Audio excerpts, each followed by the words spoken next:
Pessoal, tudo bem? Nunca se ouviu tanto falar em ansiedade. Então eu resolvi fazer esse vídeo para falar para vocês, a gente conversar a relação que existe entre a ansiedade e a falta de produtividade. Antes, acho interessante distinguir ansiedade de medo, porque as pessoas perguntam muito qual a diferença entre medo e ansiedade.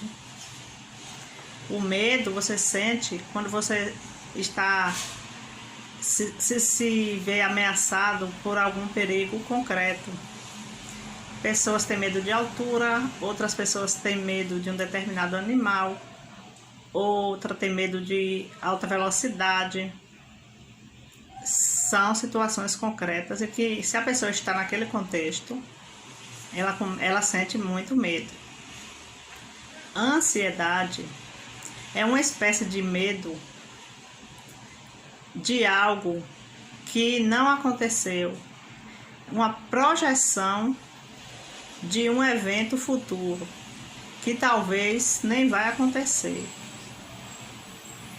Mas a pessoa fica presa naquela expectativa de que algo negativo poderá acontecer.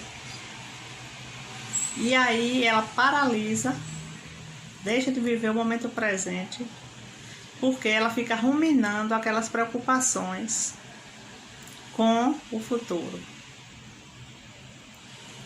Vamos dar um exemplo de um estudante. Um estudante que não acompanhou bem a matéria, não estudou para as provas. E aí quando chega na véspera da prova, ele começa a sentir ansiedade, porque aquela prova é uma coisa muito aversiva para ele. Ele tem consciência de que ele não se preparou, que ele não estudou. Então, o que vai acontecer? Ele acha que ele vai estudar na véspera daquela prova.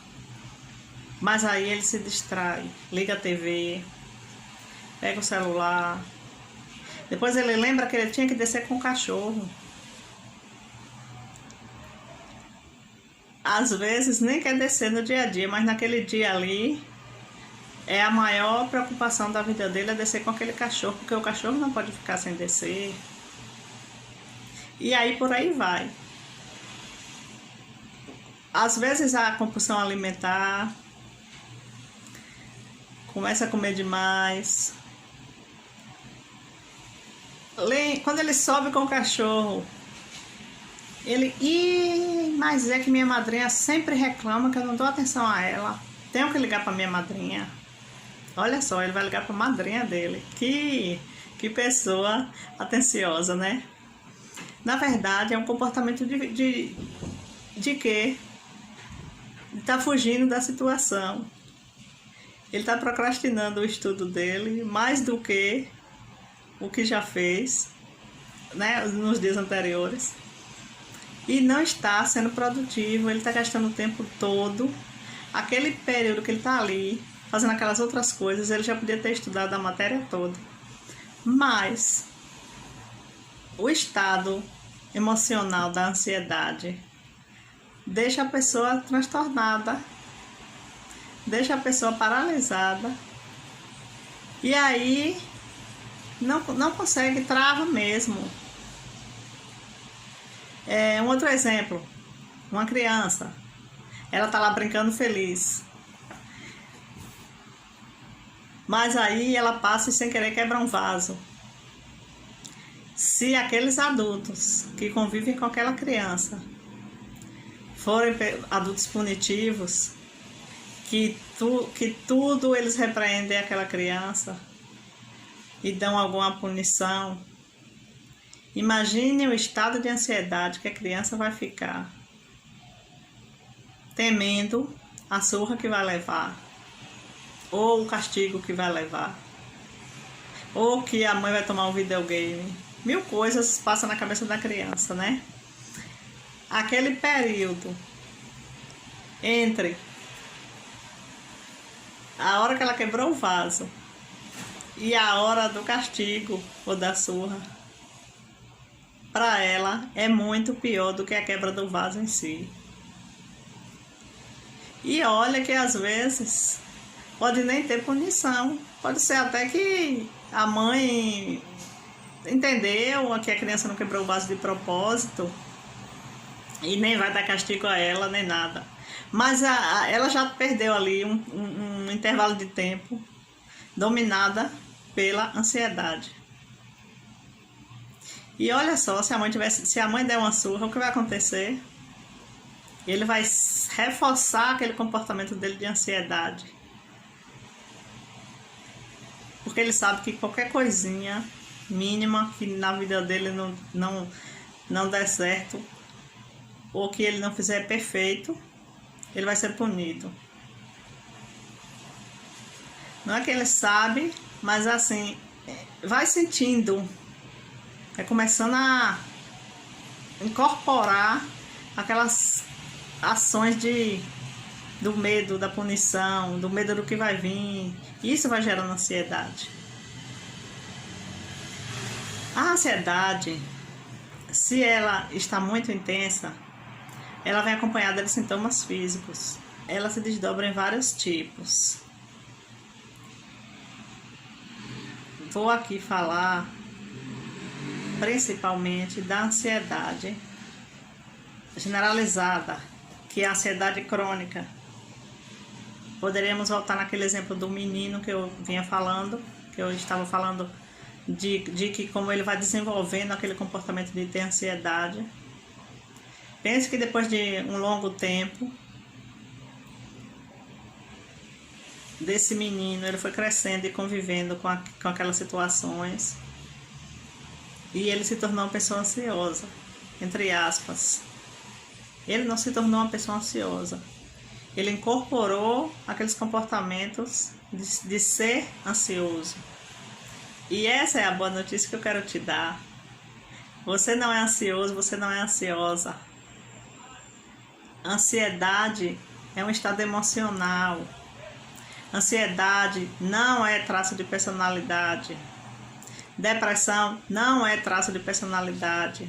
Se você sente ansiedade, se você se sente deprimido, saiba que isso pode ser revertido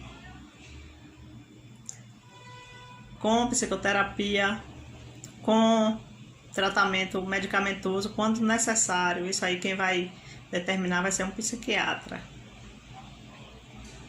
Mas voltando ao que eu dizia da ansiedade crônica, seria aquela pessoa que aprendeu no decorrer de sua vida, o ambiente dela propiciava aquelas condutas de que ela se sentia ansiosa, e ela vai aprendendo a conviver com aquilo e incorpora aquilo no seu repertório. Precisa de tratamento, sim. Só em ela saber que ela tem, ela não vai ficar bem. Geralmente essas pessoas, elas já chegam com um diagnóstico pronto. Fala assim: eu sou ansioso, eu sou ansiosa.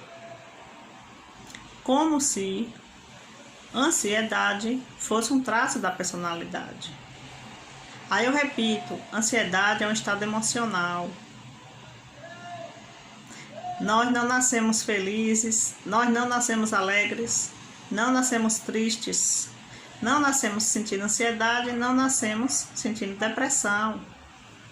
Tudo foi adquirido no decorrer de nossa vida. Ah, Cássia, mas eu passei minha vida inteira sentindo ansiedade. Sei, você e muitas pessoas, a maioria de nós, sentiu ansiedade durante a vida inteira. Mas você já parou para pensar que você também sente tristeza de vez em quando, sente alegria, sente frustração, sente raiva, rancor, gratidão ou qualquer outro sentimento? Então você também sente ansiedade. Tem dias que você está calmo, tem dias que você está ansioso. Não, a boa notícia é isso, gente. É animadora, eu acho. Nós nos acostumamos a pensar que ansiedade é traço de personalidade, mas não é.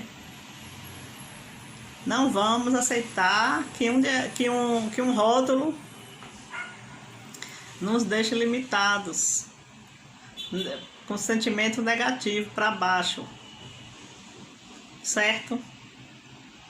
Eu estou falando aqui do ponto de vista da análise comportamental. Você pode ouvir outros psicólogos falarem diferente de mim. Não é que eu esteja certo e aqueles outros psicólogos estarão errados, ou vice-versa. Todos nós, cada um está falando de acordo com uma abordagem que trabalha, ok? A gente tem que se preocupar mais com nossos sintomas de ansiedade. Quando aquela sensação de ansiedade está prejudicando sua vida pessoal ou profissional, você vê que diminui seu rendimento na escola, no trabalho. Na vida social você vive se esquivando de situações, você rejeita convites o tempo inteiro porque você pode ter fobia social, não gosta de estar em lugares onde tem outras pessoas. Isso é um tipo de ansiedade. Observar a frequência com que você se sente ansioso, porque como eu lhe falei antes, assim como você sente ansiedade, você também sente outras coisas, outras emoções, outros sentimentos. Você sente tudo. Gente, nós estamos aqui no mundo. A gente tem problemas, a gente tem decepções, a gente se magoa, a gente também às vezes está feliz, se alegra, fica bem. É tipo assim um balaio cheio de emoções que nós temos, nós sentimos. Certo? Não vamos nos limitar por rótulos para poder a gente não taxar a nós mesmos e as pessoas da nossa convivência. Porque a sociedade costuma jogar assim a culpa na pessoa às vezes por uma ação, e julgar as pessoas por uma ação que ela praticou. Rotular aquela pessoa por ações que ela praticou, sendo que nós vivemos a nossa vida inteira praticando ações ou deixando de praticar ações. Eu quero falar para vocês sobre aquela questão que eu dei o exemplo lá do estudante, de como a ansiedade compromete a nossa produtividade. É um ciclo vicioso que existe, é de ansiedade com procrastinação. Porque a pessoa deixa de fazer a coisa no momento que tem que ser feita. O que eu dei do estudante, ele não fez. Ele acabou que chegou o último dia e ele não estudou. Por quê? Porque ele já estava tomado pela ansiedade. O fato dele ter ficado todo o tempo sem estudar os dias anteriores, chegou no último dia, nas últimas horas que ele tinha para estudar, a ansiedade paralisou. E nisso, e aí veio a procrastinação. Ele foi fazer 1000 coisas que na verdade não era o que ele deveria produzir naquele tempo. Nós temos que estar ligado, não é com o tempo que a gente gasta, mas com o que a gente faz com o nosso tempo. Naquele dia ali, o tempo dele tem que ser usado para produzir o quê? O estudo da prova. E não para ele passear com o cachorro, ligar para a madrinha e assistir TV e fazer as 1000 coisas que ele fez. Porque imagine você na hora da prova e depois que a nota chegar, o estado que ele vai ficar. E eu vou dizer mais. O estado que ele vai ficar entre o dia que a prova vai chegar, a nota vai chegar, e o dia que ele fez a prova, é igual aquela história do menino lá que quebrou o vaso. Vai ser ruminação de preocupação e de sentimento de culpa o tempo inteiro porque não estudou a prova. E aí vai aquela bola de neve, né? Que a gente já sabe as consequências que vão acumulando. Olha só, era isso que eu queria passar para vocês hoje. Espero que o vídeo tenha ajudado. Se você gostou, deixe seu like, compartilhe, deixe os seus comentários. Se você achar que vai ser útil para alguém, compartilhe o vídeo. Se você acha que alguém vai se beneficiar do conteúdo, me siga no Instagram, @AcáciaSampaio, psicóloga, no Facebook e no YouTube, psicóloga Acácia Sampaio. Até mais!